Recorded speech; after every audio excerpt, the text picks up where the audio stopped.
Efektivitātes un ekonomisku kritēriju vadītas jau vairākus gadus Vidzemes un Kurzemes pašvaldības atkritumu apsaimniekošanu pārņēmušas savā paspārnē, izveidoti jauni pašvaldību uzņēmumi un jaunas izgāstuves. Slēdzot ilgtermiņa sadarbības līgumu, līdzīgu praksi plāno pārņemt arī bijušā Ogres rajona pašvaldības un Baldone.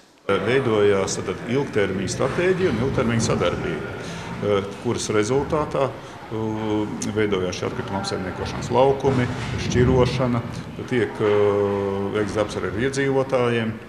Un tad tas rezultāts ir tāds, ka nevajag vairs tajā pašā Vidzemes reģionā organizēt šīs šausmīgās talkas un savākt milzīgu atkritumu daudzumu, jo tas darbs nosādīts tā, ka cilvēki vairs nav ieinteresēti šos atkritumus mest mežos, publiskos konteineros un tā tālāk.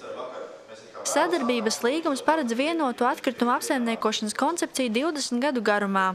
Tādējādi apsaimniekotājiem tiks dots ne tikai lielāks darba apjoms un darbības teritorija, bet arī līdzatbildība, veidojot dalītu atkritumu laukumus, aktualizējot šķirošanas procesu, izglītojot un informējot sabiedrību par tīru un nepiesārņotu vidi.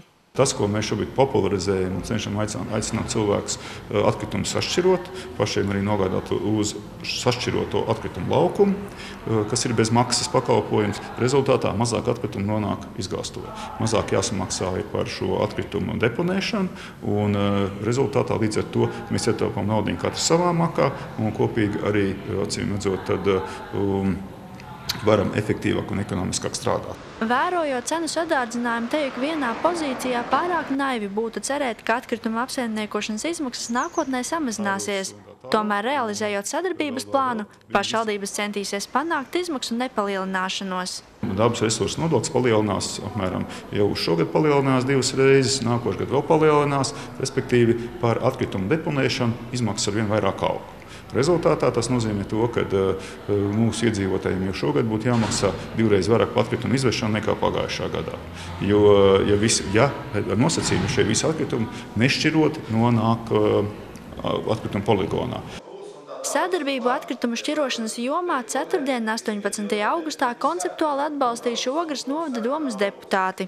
Pēc lēmuma apstiprināšanas nākamās nedēļas domes sēdē tiks sagatavots finanšu ekonomiskais pamatojums.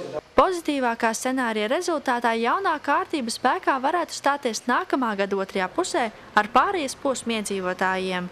Dācis Tribotska, Zanda Treško, Ogres televīzija.